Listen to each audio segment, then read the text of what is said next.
तो आप सभी का स्वागत है। बीए क्लासेस यानी विद्यार्थी क्लासेस आपके लिए लेके आया है पेट का सिलेबस। पेट आज के समय में जो कि सबसे महत्वपूर्ण परीक्षाएं हो जाती है। अगर आपको किसी भी गवर्नमेंट जॉब में समूह बी और समूह सी का जॉब करना है तो आपको मुख्य परीक्षा में बैठने के लिए पेट क्वालिफाई होना चाहिए। उत्तर प्रदेश अधिनस्थ सेवा चयन बोर्ड यानी यूपीपीएससी के ग्रुप बी और ग्रुप सी परीक्षाओं के मुख्य परीक्षाओं में बैठने के लिए आपको पेट क्वालिफाई होना चाहिए। तो इसी को देखते हुए हम पेट के ऊपर एक विस्तृत कोर्स लेके आए हैं। हमें आशा है कि ये कोर्स आपको पसंद आएगा। तो आइए सबसे पहले हम बात कर लेते हैं कि इस कोर्स में आपको मिलेगा क्या। यहाँ देखिए ये सिलेबस है, आपके पेट का ये सिलेबस है जिसमें आपको भारतीय इतिहास, भूगोल, भारतीय अर्थव्यवस्था, भारतीय संविधान एवं लोक प्रशासन, सामान्य विज्ञान, प्रारंभिक अंकगणित, सामान्य हिंदी, सामान्य अंग्रेजी, तर्क एवं तर्क शक्ति, सामायिकी और सामान्य जागरूकता, ये सभी विषय आपको बताए जाएंगे। ये विषय काफी डिटेल में आपको गहनता से बताए जाएंगे जो कि आपके परीक्षा के लिए आवश्यक होगा। ठीक है, इसी के साथ मैं आपको आगे की बात बताता हूं। सबसे पहले आपको भारतीय इतिहास में आपको भारत का प्राचीन इतिहास, मध्यकालीन इतिहास एवं आधुनिक इतिहास, ये तीनों इतिहास आपको बताए जाएंगे।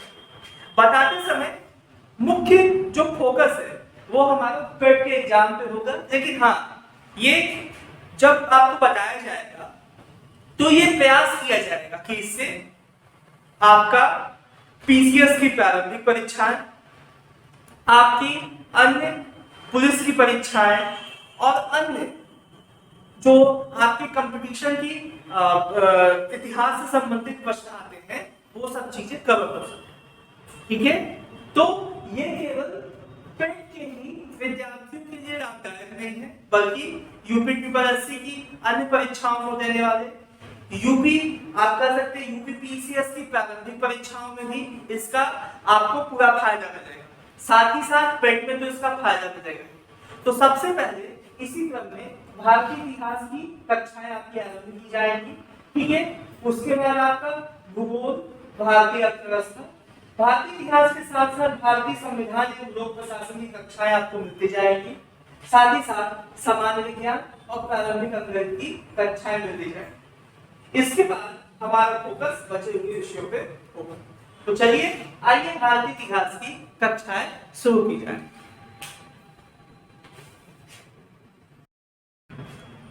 ओके, तो ये इतिहास की पहली क्लास है। आइए इतिहास स्टार्ट। इतिहास अतीत में किए गए मानवीय प्रयासों की अनुक्रमिक कथा, यानी जो मनुष्य ने पास्ट में जो कुछ भी किया है, जो कुछ भी उसने सीखा है, बनाया है, किया है, समझा है, ठीक है, उसका अनुक्रमिक कथा है, यानी उसका आप कह सकते हैं क्रमबद्ध ज्ञान।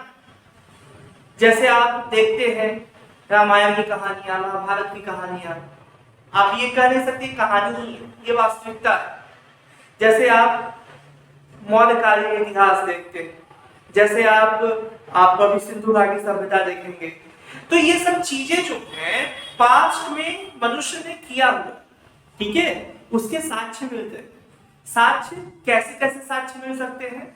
साक्ष्य आपको सिक्कों में, आप जब वो जमीन खोदोगे उसको उत्खनन बोलते हैं। जब आप जमीन खोदोगे उसमें से आपको पुराने बर्तन मिल जाएंगे, कोई अभिलेख मिल सकता है, कोई सुंदर बना हुआ मकान मिल सकता है, उसके आप कह सकते हैं अवशेष मिल सकते हैं, मूर्तियां मिल सकती हैं, आपको अस्त्र शस्त्र मिल सकते हैं।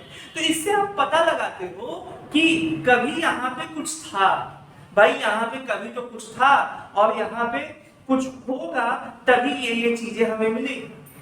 अच्छा, कितनी पुरानी है? आज तो बहुत सी आधुनिक तकनीक है जिससे जाना जा सकता है कि कितना समय पहले का ये चीजें हैं। ठीक है, तो इतिहास अतीत में किए गए मानवीय प्रयासों की अनुक्रमिक कथा। इतिहास को जानने के दो स्रोत हैं। कौन कौन से? एक तो पुरातात्विक स्रोत है, ठीक है, आप कर सकते हैं इसको आर्कियोलॉजिकल सोर्सेस। दूसरा है साहित्यिक स्रोत, जिसको आप लिटरेचर सोर्सेस कर सकते हैं। इसमें क्या क्या आएगा? अब ये जैसे जो पहले के किंग वगैरह होते थे ना, वो अक्सर कुछ ना कुछ जैसे अपने शासन के बारे में, किंग क्या चाहता है, किंग ने क्या किया है, उसको पत्थरों पे खुदवा के अभिलेखों के माध्यम से इंपॉर्टेंट जगह पे लगा देते, ठीक है। ठीक है, अशोक के कई अभिलेख आप देखेंगे लगे हुए हैं, ठीक है। तो अभिलेख उससे पता चलता है कि यहाँ कोई किंग था। स्मारक एवं भवन, जैसे आप कर सकते हैं, आप अशोक का ही लौह स्तंभ देख लीजिए, जो लौह स्तंभ था आप उसको देख लीजिए, तो वो एक स्मारक है, ठीक है। और ऐसे बहुत सी चीजें हैं, ताजमहल भी एक स्मारक है। आप भवन देख लीजिए, जैसे सिंधु घाटी सभ्यता में कई तरह के भवन मिलते हैं, सिक्के, मूर्तियां, चित्रकला, ठीक है। सिक्का, कई राजाओं ने कई तरह के सिक्के चलवाए, कहीं चांदी के, कभी तांबे के, कभी सोने के, कभी आपको क्या बोलते हैं ये पीतल के सिक्के, तमाम सिक्के आपको चलेंगे, तमाम तरीके के दिखेंगे। कुछ सिक्कों पे किसी किंग का नाम है, कुछ सिक्कों पे किसी दूसरे किंग का नाम है। अच्छा, मूर्तियां, जो आपको मूर्तियां मिलती हैं, आइडल्स मिलते हैं, जैसे सिंधु घाटी सभ्यता में एक मातृ देवी की मूर्ति मिली हुई है, ठीक है। इसी तरह कई तरह की मूर्तियां मिलती रहती हैं। चित्रकला, चित्रकला जैसे आप अजंता की गुफाओं में देख लीजिए, एलोरा की गुफाओं में देख लीजिए, वहां पे आपको चित्रकला मिलेगी, आपको पेंटिंग्स मिलेंगी, आप पेंटिंग से जान सकोगे क्या है। और उसके बाद सील, सील जानते हो, मोहर होती है। मोहर जैसे आप कर सकते हो कि किंग का ना एक निशान होता है कि उसने उस डॉक्यूमेंट पे साइन किया है। किसी डॉक्यूमेंट पे जब साइन करना होता था, जब किसी डॉक्यूमेंट को एक्सेप्टेंस देना होता था, स्वीकृति देना होता था, तो किंग का या उस जगह का मोहर यानी सील लगा दिया। तो ये चीजें आपको पुरातात्विक स्रोत में आए। अच्छा, archaeological sources, sorry literature sources में क्या क्या आएगा? भारतीय साहित्य, जैसे कई ऐसी बुक है, जैसे वेद हो गया, आपका रामायण हो गया, महाभारत हो गया, रामचरितमानस हो गया, ठीक है। आपका क्या बोलते हैं वात्सायन का कामसूत्र हो गया, ठीक है। तो ऐसे तमाम बुक हैं जो आपको मिल जाएगी।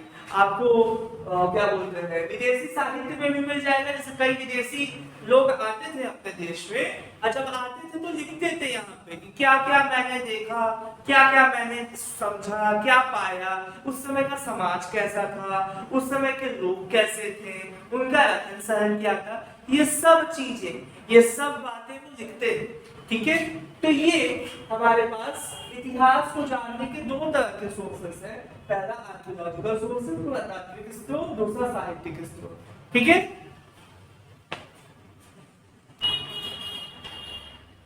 तो इतिहास में जो आपका सबसे पहला लेसन है पेट के सिलेबस में, वो है सिंधु घाटी सभ्यता। सिंधु घाटी सभ्यता को हम जानते हैं, देखिए ये सभ्यता अपने आप में बहुत सी रोचक है, बहुत ही रोचक है। आपको पता होना चाहिए कि आज तक इस सभ्यता की लिपि क्या है, भाषा क्या है, कोई समझ नहीं पाया, कोई पढ़ नहीं पाया। लेकिन हाँ, इसमें कोई शक नहीं है कि ये एक सभ्यता बहुत ही व्यापक सभ्यता है। इसकी सीमाएं बलूचिस्तान से लेकर महाराष्ट्र और उत्तर प्रदेश से लेकर जम्मू कश्मीर तक थी, ठीक है। तो जो कुछ भी हमें आर्कियोलॉजिकल एविडेंस मिले हैं उसके बेसिस पे यहाँ पे आपको लिखा गया है, ये आपके नोट्स के भी काम आएगा, अपनी कॉपियों में नोट कर ले जाएंगे, आपके लिए अच्छा हो। आइए देखिए, सिंधु घाटी सभ्यता, वर्षों पुरानी सिंधु घाटी सभ्यता 20वीं शताब्दी के द्वितीय दशक तक एक गुमनाम सभ्यता थी, यानी कोई नहीं जानता था कि कैसी सभ्यता। इस सभ्यता से लोग परिचित ही नहीं थे, अपरिचित थे। 20वीं सदी के तृतीय दशक में राय बहादुर दयाराम साहनी और रखाल दास बनर्जी ने हड़प्पा तथा मोहनजोदड़ो की खोज की। इसका उत्खनन 1921 में किया गया, ठीक है। 1921 में भारतीय पुरातत्व जो आपका विभाग है उसकी देखरेख में उसका उत्खनन किया। यह एक नगरीय सभ्यता थी, इसका क्षेत्र अत्यंत व्यापक था। अब देखिए, इसकी उत्तरी सीमा जम्मू कश्मीर के मांडा से लेकर दक्षिणी सीमा महाराष्ट्र के दैमाबाद, पूर्वी सीमा उत्तर प्रदेश के आलमगीरपुर एवं पश्चिमी सीमा बलूचिस्तान के सुदका गैंडोर से मिलती है। अच्छा, अब देखिए इसको हड़प्पा सभ्यता नाम क्यों दिया जाता है? तो सबसे पहले हड़प्पा स्थल की खोज हुई थी, इसी वजह से इसका नाम ये हुआ। रेडियो कार्बन 14 C14 ये एक नई तकनीक है। उसके विश्लेषण के अनुसार ये पाया गया कि ये 2500 ईसा पूर्व से लेकर 1750 ईसा पूर्व तक की सभ्यता। और नवीन शोध तो ये भी कहते हैं कि ये 8000 साल पुरानी सभ्यता है, कुल 8000 ईयर के पहले की सभ्यता है। तो ये सभ्यता अपने आप में काफी इंटरेस्टिंग है। आइए हम जानते हैं कि इसका नगरीय ढांचा कैसा, ठीक।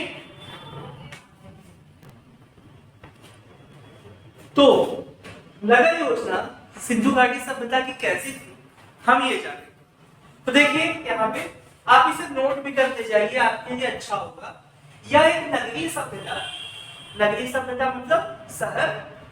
इसकी सबसे बड़ी विशेषता नगर नियोजन एवं जल विकास प्रणाली थी। यानी इसमें आप कह सकते हो कि काफी well manage, well planned establishment था और ड्रेनेज सिस्टम इसमें था। जैसे आजकल आप नालियां देखते हो ना, क्या होता है, हर स्ट्रीट के किनारे नाली होता है, घरों का पानी उसमें जाता है, वो नाली बह के मेन नाली में जाती है, जो मेन नाली है फिर वो पानी को सिटी के बाहर निकाल देता है।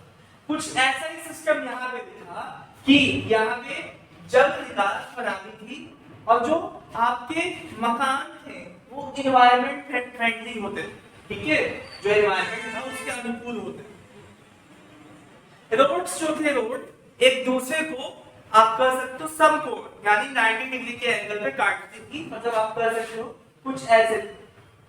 ओके, इसके बाद देखिए सिटी को, जो नगर था वो दो भागों में विभाजित होते थे। पहला भाग जो था उसमें ऊंचे दुर्ग होते, मतलब किला आप कर सकते हैं, किला होता था। इसमें शासक वर्ग होता था, मतलब जो वहां का आप कह सकते हैं जो एडमिनिस्ट्रेशन में था, जो वहां पे रूल करता था, वो वहां पे रहता था।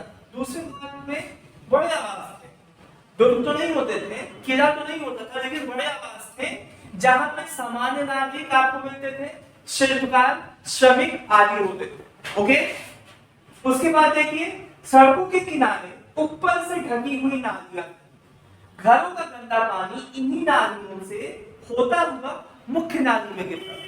यानी रोड के किनारे नालियां बनी थी और नालियां ओपन नहीं थी। हम लोग को देखेंगे तो ओपन है अपने यहाँ, उस समय सोचिए, उतना पहले सोचिए, ढकी हुई नालियां थी। अब उन नालियों में घरों का गंदा पानी आता था, गंदा या साफ जैसा भी पानी था उसी में जाता था और वो नालियां बहते हुए मुख्य नाली में सब लेते जाते। ठीक है, तो ये आप देख सकते हैं कितना अच्छा ड्रेनेज सिस्टम था उस समय।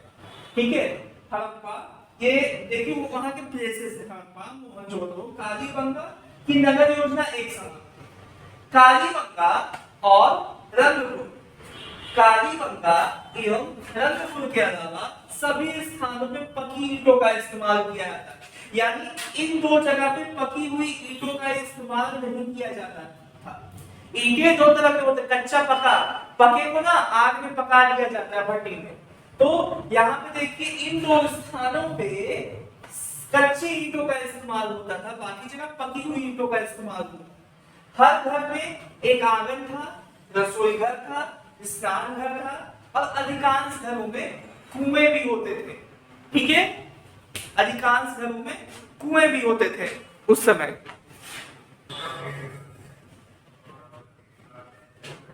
नगर के चारों ओर दीवार बना के किलेबंदी की गई थी, जिसका उद्देश्य क्या था, चोर डाकुओं से नगर की रक्षा करना।